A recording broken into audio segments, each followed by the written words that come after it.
Hello सभी साथियों को मैं ये कहना चाहता हूँ कि आज हम लोग भारतीय अर्थव्यवस्था के बारे में पढ़ेंगे। भारतीय अर्थव्यवस्था में है क्या, ये सारे क्वेश्चनों को पढ़ेंगे एक एक करके। इसमें सारे क्वेश्चनों को एक एक करके पढ़ेंगे इसलिए क्योंकि इसमें जो भी क्वेश्चन हो सारे सभी एग्जामों में आते हैं क्वेश्चन सब। तो आइए हम देखते हैं इन क्वेश्चनों को। सबसे फर्स्ट में है आपको भारतीय अर्थव्यवस्था किस प्रकार की अर्थव्यवस्था है। भारतीय अर्थव्यवस्था किस प्रकार की अर्थव्यवस्था है? तो भारतीय अर्थव्यवस्था मिश्रित अर्थव्यवस्था है। कैसी है? मिश्रित, मिक्सचर है। भारत की अर्थव्यवस्था मिश्रित है।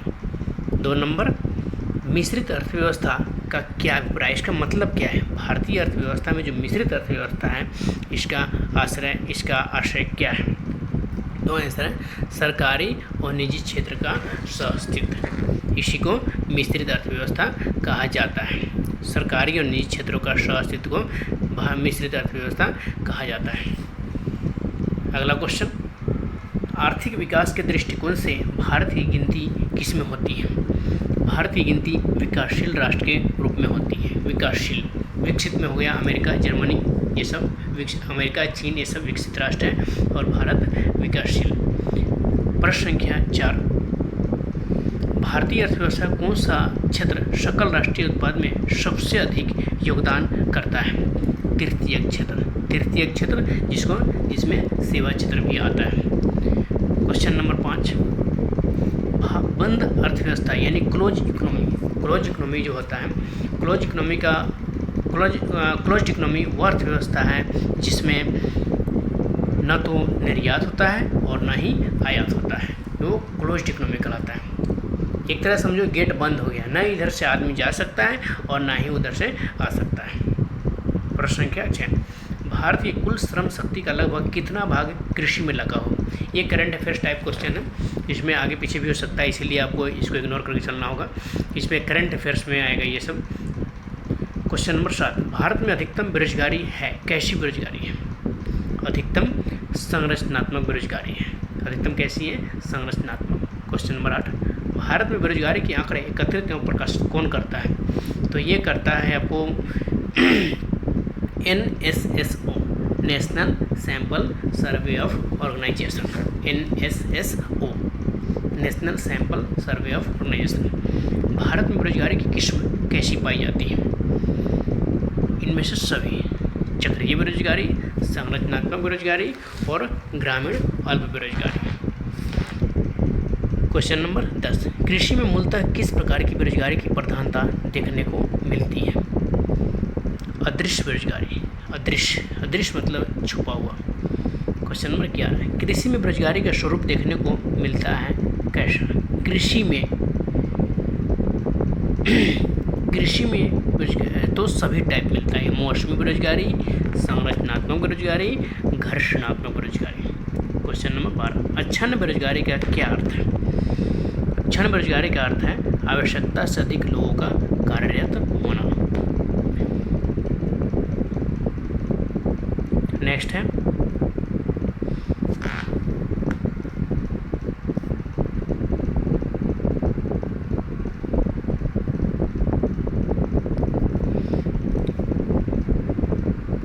अगला देखेंगे हम लोग।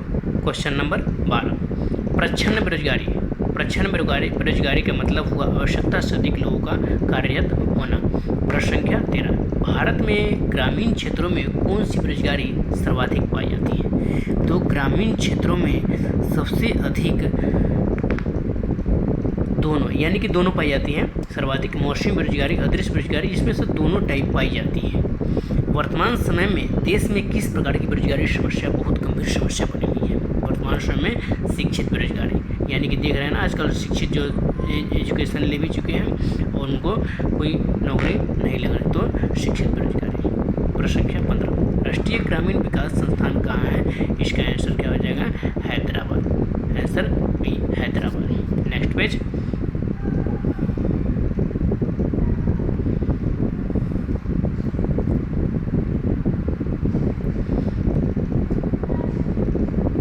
संरचनात्मक बेरोजगारी का क्या कारण है? संरचना बेरोजगारी यानी अपर्याप्त उत्पादन क्षमता, अपर्याप्त उत्पादन क्षमता जो पर्याप्त से कम। वैश्वीकरण ग्लोबलाइजेशन का अर्थ क्या है? आंसर 17 का सी।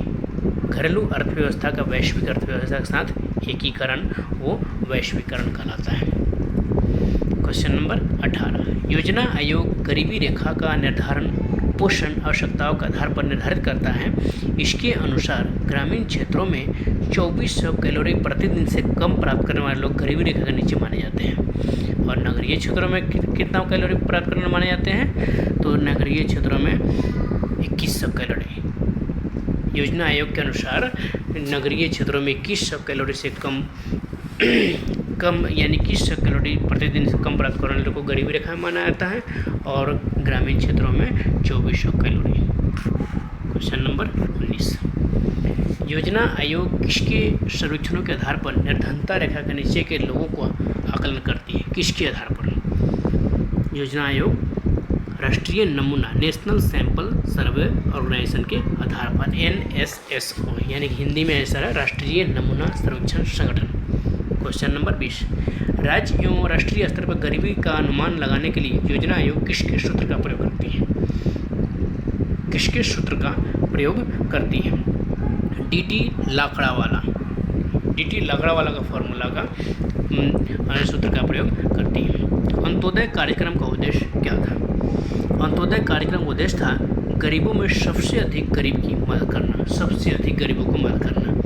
लेकिन आजकल तो सभी लोग ले रहे हैं, तो कुछ कोई गलत से कोई सही तरीके से ले रहा है, लेकिन गरीबों में सबसे अधिक गरीब की मदद करना अंत्योदय कार्यक्रम का उद्देश्य था। कुटीर ज्योति योजना का संबंध किससे है?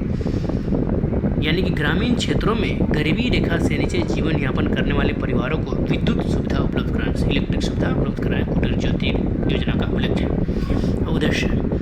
क्वेश्चन नंबर 23, गरीबी रेखा के नीचे जनसंख्या का न्यूनतम प्रतिशत कौन अंकित करता है? कौन सी स्टेट? तो आंसर गोवा, गोवा की राजधानी पणजी। निम्नलिखित में से किस राज्य के को अत्यधिक कुपोषण के कारण भारत का इथोपिया कहा जाता है? अत्यधिक कुपोषण के कारण भारत का इथोपिया किसे कहा जाता है? आंसर हो जाएगा मध्य प्रदेश। ये करंट अफेयर्स का क्वेश्चन है, इसमें कुछ भी हो सकता है, इसमें आपको कभी कोई स्टेट ऊपर आ सकता है, कभी कोई स्टेट ऊपर आ सकता है, इसीलिए इसको फिलहाल डार्क में रखें। क्वेश्चन नंबर 25, मध्य प्रदेश का इथोपिया किसे कहा जाता है? और उसे और AR है कथन, और AR तो नहीं, ये देखना है। उसके प्रमुख लक्षण अत्यधिक बाल मृत्यु दर एवं कुपोषण है। कूट का सही प्रयोग करना है। आंसर हो जाएगा ए, यानी कि ए और दोनों सही है। मध्य प्रदेश के भारत को इथोपिया कहा जाता है, और ए और दोनों सही है तथा RA की सही व्याख्या करता है। क्वेश्चन नंबर 26, कौन सा कार्यक्रम ग्रामीण भारत में गरीबी दूर करने हेतु था? कौन सा कार्यक्रम था? आंसर हो जाएगा सभी, इसमें से सभी था। यानी कि IRDP, NREP national development education programme, और ट्राइसेम, इसमें उसका फिर सभी फॉर्मूला आपको याद कर लें, यानी कि नेट से सर्च करके जितनी फार्मूला है याद कर लें, इसके आंसर हो जाएगा सभी। क्वेश्चन नंबर 27, भारत में नगरीय गरीबी की जड़ें ग्रामीण क्षेत्रों में निहित है और ग्रामीण क्षेत्रों में शिक्षा का स्तर नीचा है। देखते हैं इसका आंसर क्या होता है। आंसर हो जाएगा इसका यानी कि ए और दोनों सही है, परंतु RA की सही व्याख्या नहीं करता है। इसमें ए और दोनों सही है। Question number B. Question number 28, world development report किसका वार्षिक प्रकाशन करता है? वर्ल्ड डेवलपमेंट रिपोर्ट किसका वार्षिक प्रकाशन करता है? आंसर हो जाएगा IBRD, international bank of rural development. IMF का full form international monetary fund. IMF की स्थापना 1945। UNDP का full united nation development programme. WTO का full form world trade organisation. WTO की स्थापना 1995।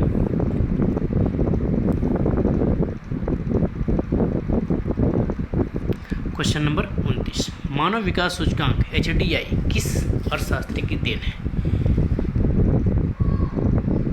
डी, महबूब उल हक की। HDI ह्यूमन डेवलपमेंट इंडेक्स किस अर्थशास्त्री की देन है? आंसर महबूब उल हक।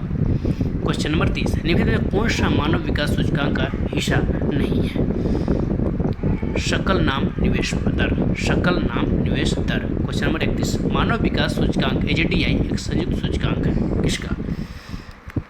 सी, यानी कि जीवन प्रत्याशा, शैक्षणिक उपलब्धि एवं प्रति व्यक्ति सकल घरेलू उत्पाद, प्रति व्यक्ति सकल घरेलू उत्पाद।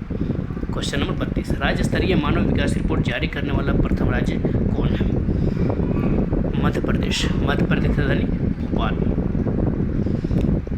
संयुक्त राष्ट्र विकास कार्यक्रम यानी यूनाइटेड नेशन डेवलपमेंट प्रोग्राम की मानव विकास रिपोर्ट की तर्ज पर भारत की पहली मानव विकास रिपोर्ट कब जारी की गई थी? अप्रैल 2002 ईस्वी में। क्वेश्चन नंबर 34, UNDP की मानव विकास रिपोर्ट में भारत को किस श्रेणी में रखा गया है? आंसर उत्तर मध्यम मानव विकास श्रेणी। क्वेश्चन नंबर 35, शैक्षिक विकास सूचकांक, ये तो करंट अफेयर्स क्वेश्चन है लेकिन पढ़ लीजिए आप। शैक्षिक विकास सूचकांक फरवरी 2011 के अनुसार भारत के 4 स्तंभ स्थान वाले राज्य कौन है? आंसर ए केरल, तमिलनाडु, पंजाब और दिल्ली। आंसर कौन है? केरल, तमिलनाडु, पंजाब और दिल्ली। बंद अर्थव्यवस्था से क्या समझते हैं? ये तो आप सब ये तो पहले पढ़ा दिया गया था, यानी कि आयात निर्यात बंद, कुल मिला के गेट बंद है, न इधर से आदमी आ सकता है न उधर से जा सकता है, उसी को बंद अर्थव्यवस्था कहा जाता है।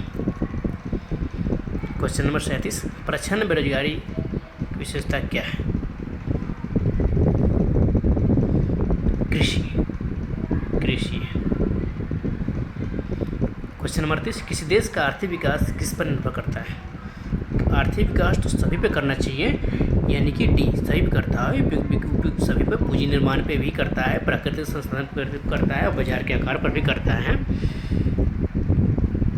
क्वेश्चन नंबर 39 यानी 39, भारत के किस राज्य में गरीबों का प्रतिशत सबसे अधिक है?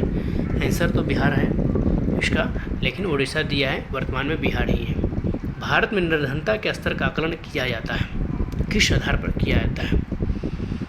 यानी कि इसमें निर्धनता का असर परिवार के उपभोग व्यय के आधार पर, कितना क्या उपभोग कर रहा है और व्यय के आधार पर निर्धनता का, यानी सी आंसर हो जाएगा। क्वेश्चन नंबर 41, निम्नलिखित में से कौन सा एक असमानता घटाने का उपाय नहीं है? आंसर अर्थव्यवस्था का उदारीकरण। 42, यह सत्य होगा कि भारत को परिभाषित किया जाए। देखिए क्वेश्चन ये BPSC क्वेश्चन है, आप लोग ध्यान देके पढ़ें, BPSC क्वेश्चन है, BPSC UPSC सबका क्वेश्चन है इसमें। क्वेश्चन नंबर 42, यह सत्य होगा कि भारत को परिभाषित किया जाए। आंसर एक श्रम अधिक वाली अर्थव्यवस्था के रूप में। अल्प विकसित देशों में गरीबी का मुख्य कारण क्या है? आय में असमानता। क्वेश्चन नंबर 44, हरित सूचकांक किसके द्वारा विकसित किया गया है? हरित सूचकांक किसके द्वारा विकसित किया गया है? आंसर संयुक्त राष्ट्र विकास कार्यक्रम UNDP के द्वारा। क्वेश्चन नंबर 45, निम्नलिखित में किसके द्वारा भ्रष्टाचार से लड़ाई के लिए नागरिकों की मार्गदर्शिका निकाली गई है? किसके द्वारा भ्रष्टाचार की लड़ाई के लिए नागरिकों को मार्गदर्शिका निकाली गई है? आंसर हो जाएगा केंद्रीय सतर्कता आयोग। क्वेश्चन नंबर 46, निम्न से कौन सा मानव विकास सूचकांक में शामिल नहीं है? सामाजिक असमानता। क्वेश्चन नंबर 47, भारतीय अर्थव्यवस्था को उदारीकरण का अग्रदूत किसे कहा जाता है? डॉक्टर मनमोहन सिंह। मानव विकास सूचकांक किसने बनाया था? मानव विकास सूचकांक UNDP ने बनाया था। दोस्तों इस सबका क्वेश्चनों का फुल फॉर्म, यानी कि चारों ऑप्शन है, इस सबका फुल फॉर्म आपको याद होना चाहिए। अंकटाड का तो मुझे पता नहीं, लेकिन मैं और चीज़ का बताया था। एशियन का हो जाएगा association of south east Asian nation, IBRD का full form international bank of rural development, और डी का UNDP का united nation development programme. Question number 50, ऐसी अर्थव्यवस्था को क्या कहते हैं जिसका शेष विश्व से कोई संबंध नहीं होता है? बंद अर्थव्यवस्था कहता है। क्वेश्चन नंबर 50 लास्ट अंतिम, किसी अर्थव्यवस्था में क्षेत्रों को सार्वजनिक और निजी में किस आधार पर वर्गीकृत किया जाता है? यानी कि सी उद्यमों का स्वामित्व, उद्यमों का स्वामित्व। साथियों, मुझे विश्वास है कि सारे क्वेश्चन आप पढ़ लिए होंगे और आपको क्वेश्चन कुछ याद भी हो गया होगा। इसी तरह आगे अब आप यानी कि सारे क्वेश्चनों को पढ़ें, इसमें ये मैं इग्नोर नहीं करें एक क्वेश्चन, यानी क्वेश्चन जो क्वेश्चन नहीं समझ में आ रहा उसे नहीं पढ़ें, जो सारे क्वेश्चनों को आप पढ़ें, एक एक करके याद करके पढ़ें। इसमें सभी तरह के क्वेश्चन हैं, MP, PSC, BPSC, UPSC, SSC, railway, सभी तरह के क्वेश्चन हैं। आगे इस तरह क्वेश्चन और भी पढ़ें और इसके लिए चैनल को लाइक एंड सब्सक्राइब जरूर कर लें, जिससे आपको सारे एक एक करके सारे चैप्टर आपको पढ़ा दूंगा। एक एक करके सारे चीज़ आप लाइक एंड सब्सक्राइब जरूर कर लें, सारे नोटिफिकेशन आपको मिलता रहे। Thank you.